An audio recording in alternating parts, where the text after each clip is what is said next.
Hi and welcome. Today we're going to be talking about old Smokejumper aircraft. I spent many years as a smoke jumper for the U.S. Forest Service, parachuting into wildfires across the United States. Smoke jumpers, we're very proud of our history, and today I'll take you with me as we tour these aircraft, and together we learn more about smoke jumper history in the United States. Welcome to Talking Wildfire. Barry Bible. I'm a volunteer here at the Mid-America Flight Museum in Mount Pleasant, Texas. And we're standing next to a Ford tri-motor that was built in the 20s.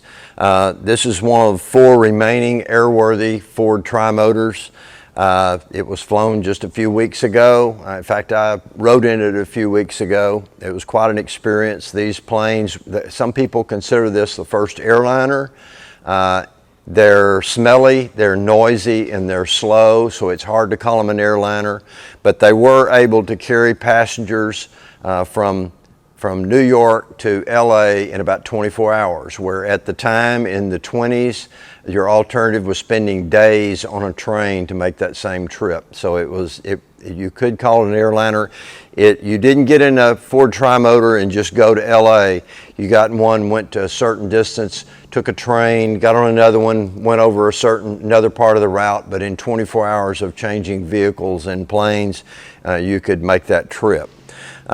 This particular plane is November Charlie 90612. If you'd like to get details, you can, most any plane in this museum, if you will just Google the tail number, you can get lots of details and lots of information, lots of fun reading, lots of good pictures and lots of information.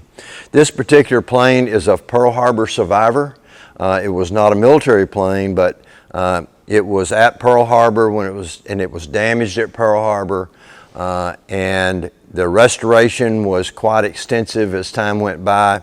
And at one point, it belonged to Johnson Flying Service, and it was used for smoke jumpers to be deployed to their fires that they were fighting. It was also used as a water bomber. I'm not sure exactly how the configuration was done, but I understand that it was used as a water bomber. There are some unique features about this, as you might imagine, being a 20s era aircraft, especially given its size. This was a very large aircraft for the 20s. It has 3 engines, one in the nose, one on each wing, and there are some things. First of all, it's a corrugated aluminum surface, and that it's corrugated to prevent it from what we call oil canning, where you have a flat piece of sheet metal that pops in and out like the bottom of an old oil can. So the corrugated feature was unique at the time. It was just part of their construction process and construction design. We have exposed control cables you might be able to see. You have some that are exposed that go back to handle your tail control surfaces. And also we have on this plane, on the outboard engines, the tachometer, the oil pressure gauge, and the oil temperature gauge were on the pylon. And so the co-pilot could look out to get the readings off those instruments. For the right engine, the pilot could look back out the window and get the readings for the left engine, and then the center engine was on the instrument panel. Another interesting thing about this plane is, in spite of the fact that it has wire wheels, it has brakes, and the brakes are the swept area is only probably about an inch or inch and a half, probably about an inch and a quarter wide right here. So there's hardly any braking surface. So it was difficult to handle on the ground. There's a brake lever in the cockpit that had to be managed, and I've watched it done. And it appears to take lots and lots of force on the brake handle. Like I said, the plane is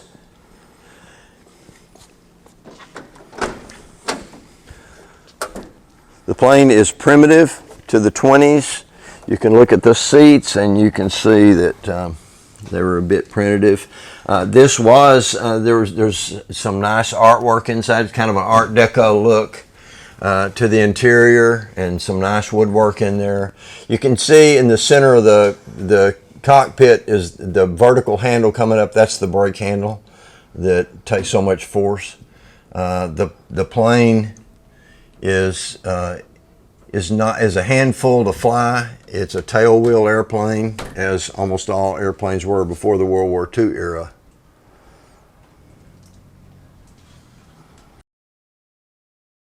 This plane at one point, we understand, belonged to Johnson Flying Service, and we think that Smokejumpers used this aircraft. We expect that they jumped without that door, since the door hinges forward. There wouldn't have been any way to keep it open and fly it. We expect they jumped out of it without a door. We expect that it didn't have the interior in it that it has now for that purpose. Of course, is a plane from the 20s, so it looks very different than a lot of more modern aircraft. It has exposed control cables for these are for the ailerons. The cables go up into the wing, and there should be a bell crank in there that goes across to where you can see more cable that goes out and actually actuates the ailerons. So you had exposed cables, something you don't see in a more modern aircraft. Of course, this is a tailwheel aircraft, as most all aircraft were before the time of World War II, because they operated them out of fields. They, for the most part, didn't have paved runways. So a tailwheel aircraft with the center of gravity behind the mains is more difficult to handle, but when it's on the ground. But it's more adaptable to operating out of a field or a grass strip or field than it is at a paved runway. When World War II came along, then the more familiar tricycle landing gear type arrangement started coming along, because they had paved runways, and it was easier to handle on the ground.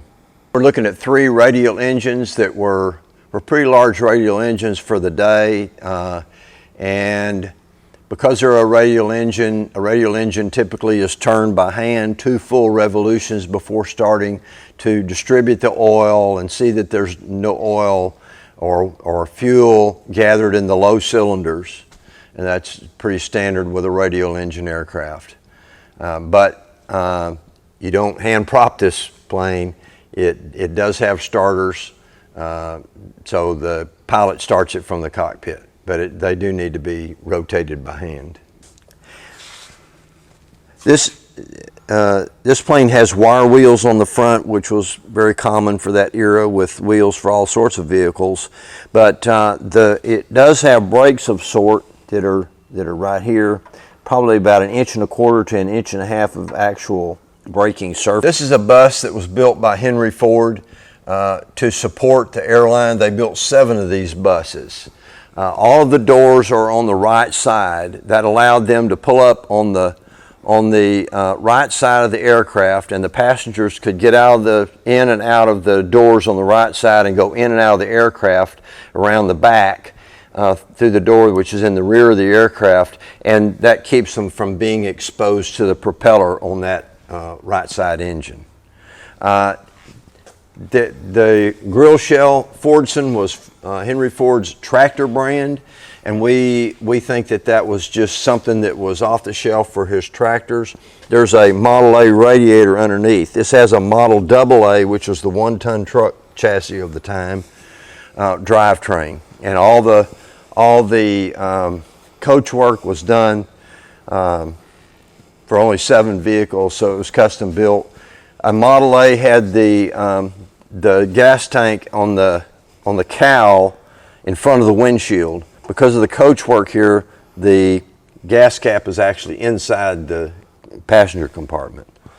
And you can see the doors all on the right side, as I said, to protect the passengers from exposure to the prop. And the wire wheel, it looks more conventional from the outside here. You can't see the brake components, but that is what you would expect to see on a vehicle in the 20s, those wire wheels. The other side of the aircraft, there's graffiti on the hinge portion of the tail section that was left there when they did a restoration. And I think that there are people that know a lot more about the significance of the graffiti, but all along this portion on both sides, there is graffiti that was scratched in there with a screwdriver or a pocket knife or whatever they happen to have handy, I suppose.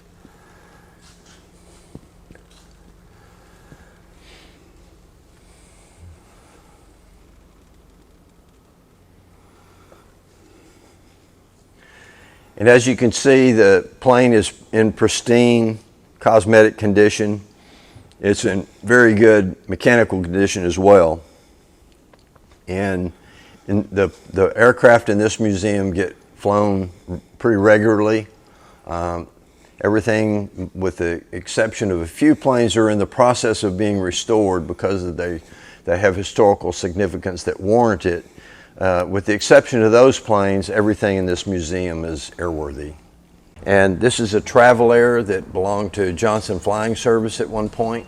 And it underwent an extensive restoration, and which ended in 2021. And this was the grand prize winner at the Oshkosh Fly-In in Oshkosh, Wisconsin, in August of 2021.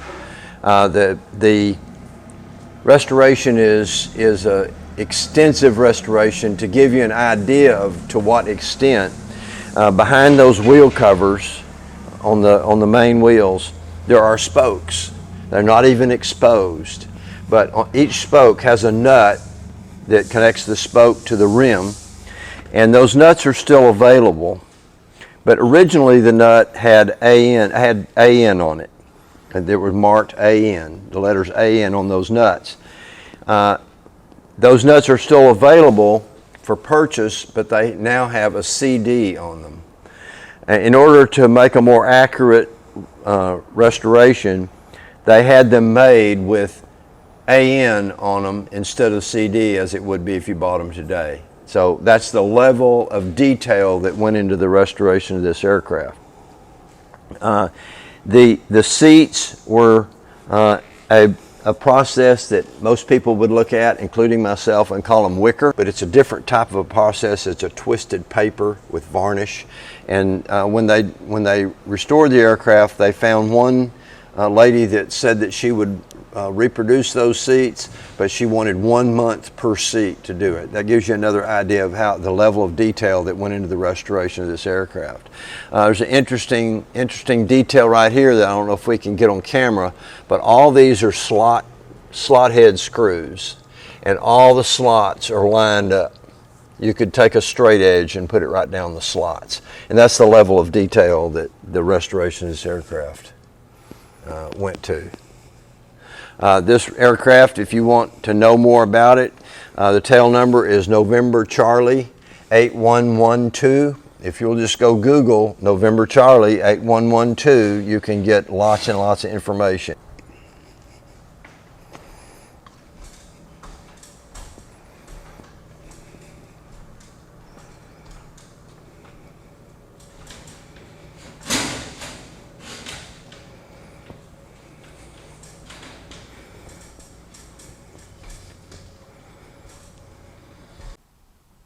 We're doing this for all of you. If you like what we're doing, please give us a thumbs up, hit the subscribe button, and leave a comment below. See you next time.